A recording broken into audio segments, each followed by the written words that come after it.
Ilahi anta maksudi wa ridhaka madlubi a'tini mahabbataka wa ma'rifataka wa a'tini ma'aka abada.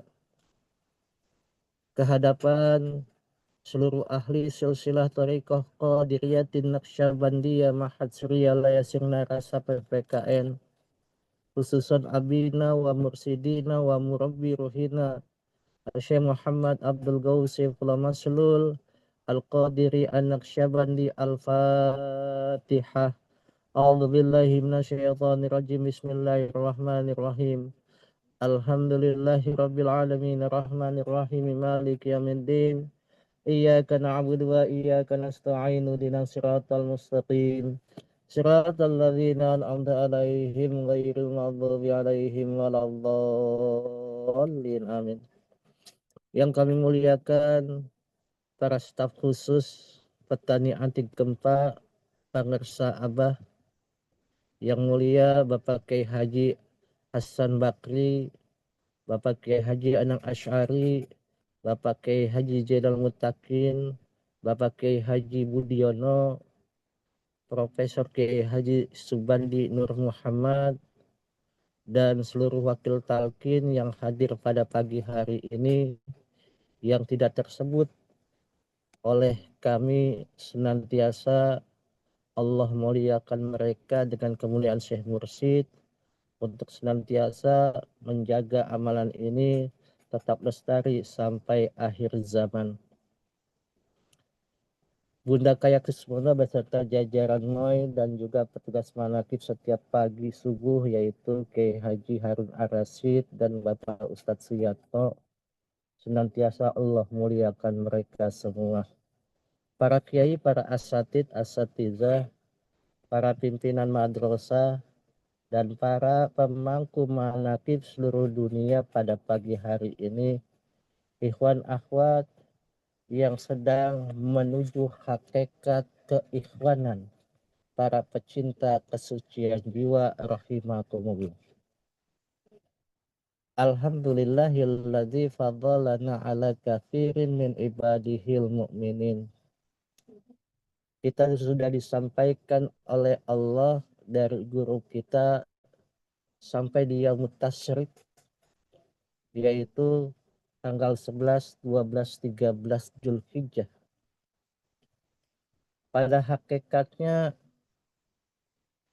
kita sedang menjalankan bagaimana upaya semua salik atau darwis yang sedang menjalankan suluk menuju tujuan yang diinginkan oleh seluruh ahli silsilah sampai saat ini kepada kita semua. Banyak yang di situ, banyak di sini dikatakan hakikat keikhwanan. Karena apa? Setiap petunjuk guru adalah sebagai panduan hidup, juga merupakan ujian keyakinan murid atas kewalian gurunya. Itu perlu kita ingat. Kalau setiap seorang ikhwan merasa bahwa gurunya itu adalah wasilatun bainana wa bainallah, wasilah untuk diri kita kepada Allah, maka wajib hukumnya semua murid atau ikhwan menjadikan gurunya adalah panutan hidup, panduan. Kalau bahasa orang sekarang itu kompas. Dan ujian keyakinan murid atas kewalian gurunya atau kemursidan gurunya.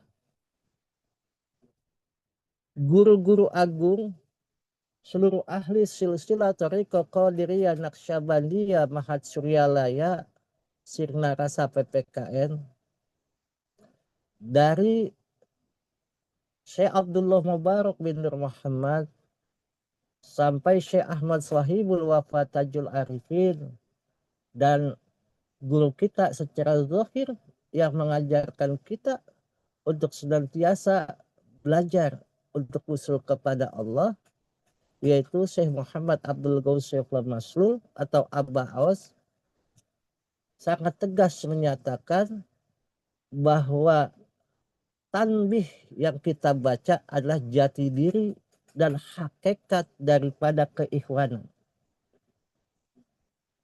Maka kompas kehidupan daripada seluruh ikhwan dan akhwat adalah menjadikan tanbih sebagai pedoman kehidupannya agar mereka tidak tersesat, agar mereka tidak melenceng daripada ajaran yang dibawa baginda Nabi melalui Thariqah Qadiriyah Naqsabandiyah Mansuriyah Sirna Rasa PPKN. Bila mana ikhwan ditanya apa dan siapakah ikhwan TKN Suryalaya Sirna Rasa PPKN, maka jawabnya jelas dan tegas, yaitu orang yang punya perilaku, perangainya, kesehariannya mengamalkan dan mencerminkan tanbih dari Syekh Abdullah Mubarak bin Nur Muhammad dan rangkaian mutiara dari Syekh Ahmad Sohibul Wafat Tajul Arifin dan teks Pancasila yang dibukukan oleh guru kita di dalam tanbih, yaitu Syekh Muhammad Abdul Ghaus Maslul. Maka di abad 21 ini Hadratus Syekh fi hadzal zaman pengersa Abah Awas radhiyallahu anhu wa qaddasallahu sirahu menyatakan tanbih sebagai 9 pilar peradaban dunia yang perjalanannya dari 5 pilar, 7 pilar sampai 9 pilar peradaban dunia, memastikan bahwa seorang murid yang telah mendapat limpahan cahaya zikir atau anwarul zikr sekaligus dibusulkan ke hadrat Allah Subhanahu wa Ta'ala dan telah disampaikan kepada Allah, wusul illallah, ditandai dengan internalisasi nilai karakter dalam 9 pilar peradaban dunia di dalam dirinya, yaitu menjiwai dan meraga sukmaknya 9 pilar kehidupan keseharian kita. Yang kita tahu 9 pilar itu yang pertama adalah terhadap orang-orang yang lebih tinggi dari kita, baik zahir maupun batin, harus kita hormati. Begitulah seharusnya hidup rukun saling menghargai. Ini pilar yang pertama. Bagaimana seorang ikhwan itu harus menghormati, secara zahirnya saja harus hormat kepada siapa yang lebih tua. Kalau dalam bahasanya kita pemuda atau kita yang lebih muda kepada orang tua, kita harus berpikir, oh yang tua lebih banyak pengalamannya. Kita masih belum mengalami apa yang sudah sampai kepada orang tersebut. Ini yang menjadikan kita menghormati. Atau yang punya jabatan yang tinggi, kedudukannya, kita pun harus menghormati. Karena apa? Oh ternyata kedudukan sebagai pemimpin seperti ini, saya belum bisa menjadi pemimpin seperti ini, walaupun hakikatnya kita adalah pemimpin di rumah tangganya masing-masing. Khairun nas anfa'uhum linnas, sebaik-baiknya manusia yang bisa bermanfaat untuk orang lain. Pilar peradaban kedua adalah bagaimana terhadap sesama yang sederajat dengan kita dalam segala-galanya. Jangan sampai terjadi persengketaan. Sebaliknya harus bersikap rendah hati, bergotong royong dalam melaksanakan perintah agama dan negara, dan seterusnya. Ini menjadikan dengan yang sederajat saja kita tidak merasa lebih. Karena apa? Kesederajatan yang diberikan Allah kepada baginda Nabi untuk wanita-wanita pada saat itu adalah apa? Dengan Islam. Aslamu islaman fahuwa muslim. Sesungguhnya agama yang selamat itulah orang muslim. Mereka itu menjaga kesetaraan, menjaga hak dan kewajibannya. Sehingga kita tidak merasa, oh kita ini sekolahnya di luar negeri. Kita ini sekolahnya kamu itu di dalam negeri. Tidak seperti itu. Kalau mau sekolah di luar negeri, Pangersa Abaos, pergi aja ke Singarasa. SD, SMP, SMA, sampai kuliah pun ada di Singarasa. Itu ada luar negeri. Karena apa? Tidak masuk sekolah negeri, tapi di luar negeri, yaitu swasta. Swasta itu sekolah di luar negeri. Maka sangat mudah untuk kita tidak merasa lebih dari orang-orang yang sederajat. Begitu pula yang ketiga pilarnya. Bagaimana Pangersa Abaos menerangkan terhadap orang-orang yang keadaannya di bawah kita. Janganlah hendak menghinakannya atau berbuat tidak senonoh dan seterusnya. Ini menandakan bahwasannya kita itu tidak boleh menghinakan baik dari namanya wajah, pakaian, kedudukannya yang di bawah kita.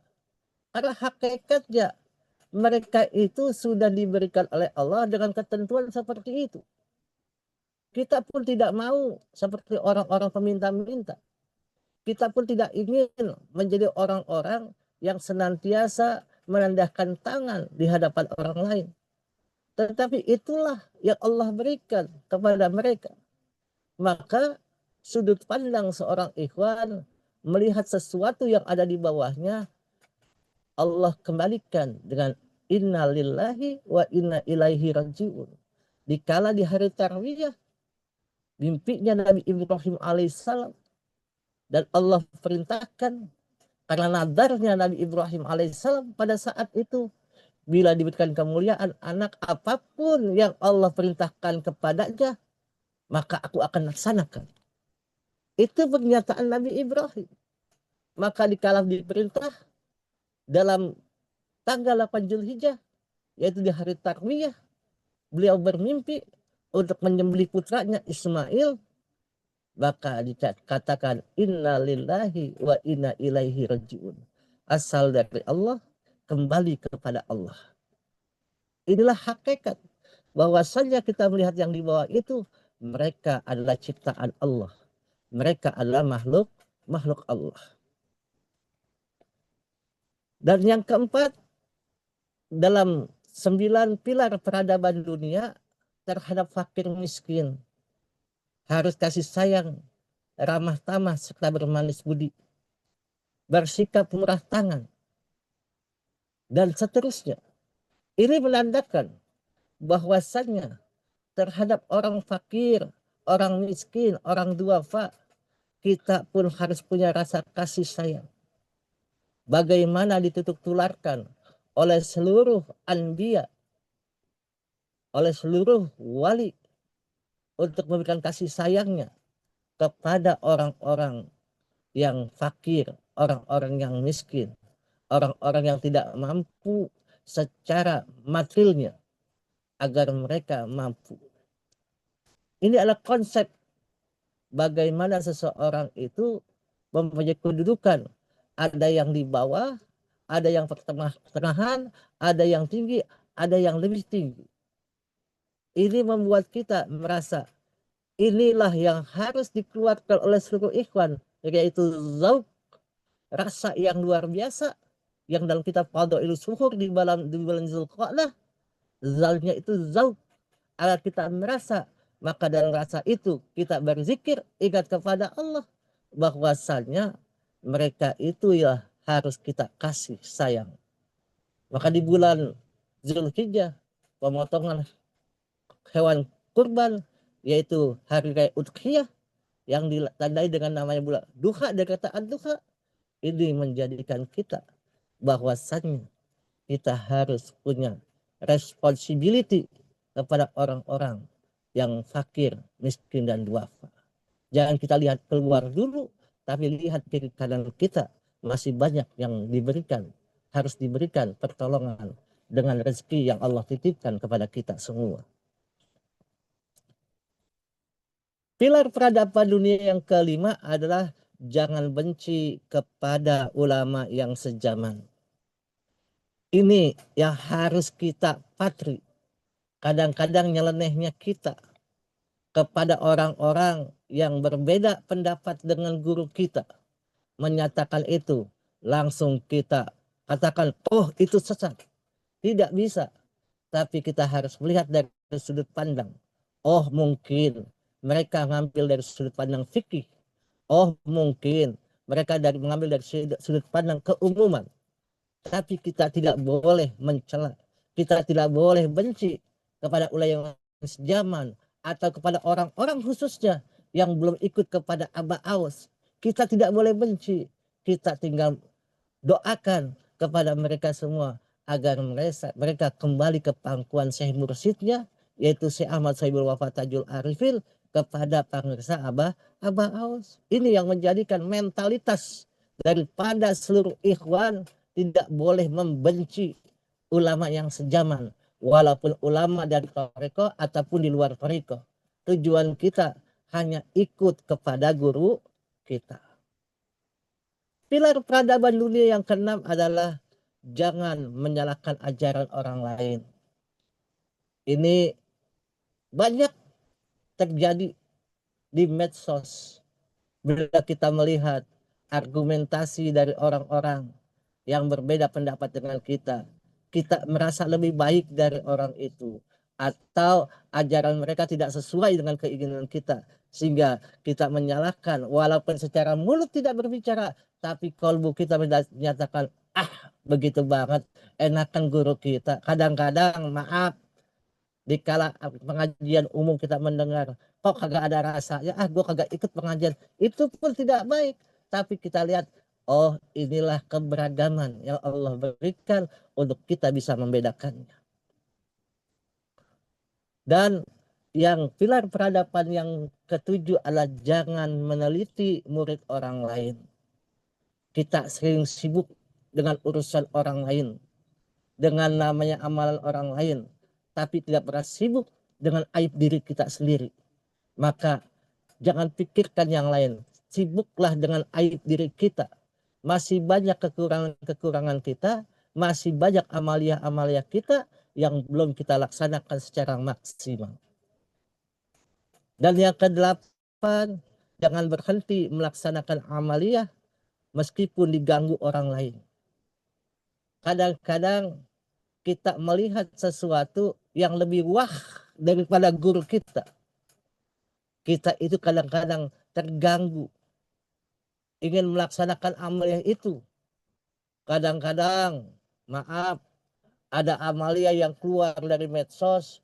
Kalau pengen kaya, baca ini. Kita baca itu. Padahal semuanya sudah ada dalam tariqah ini. Tinggal kita bagaimana untuk membukanya, bagaimana kita mengamalkannya, bagaimana kita mengistiqomahkannya. Maka di situ ada suatu cara yang luar biasa. Maka semua itu akan diusulkan kepada Allah Subhanahu wa Ta'ala.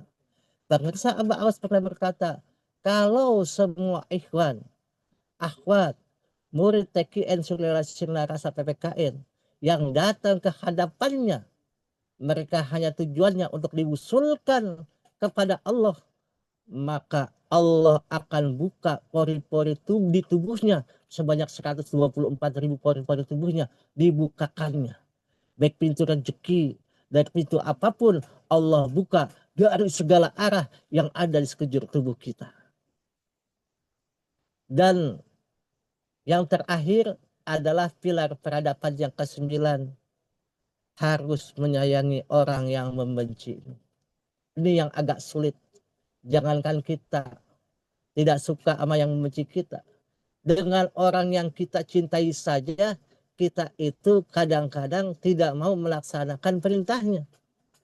Ini yang menjadi jembatan untuk kita. Yuk introspeksi untuk diri kita.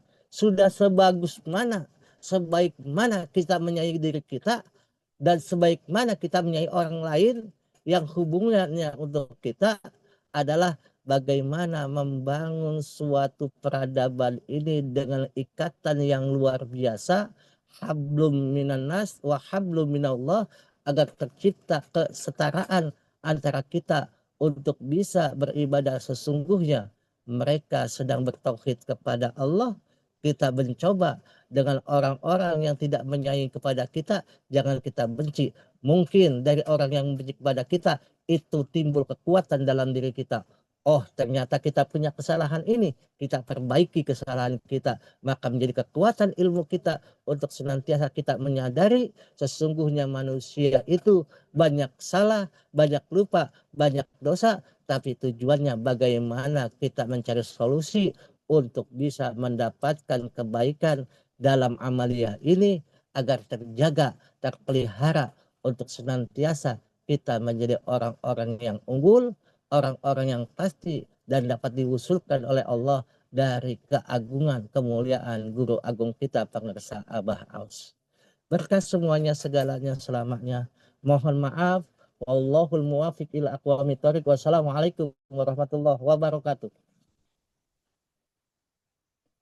Allahumma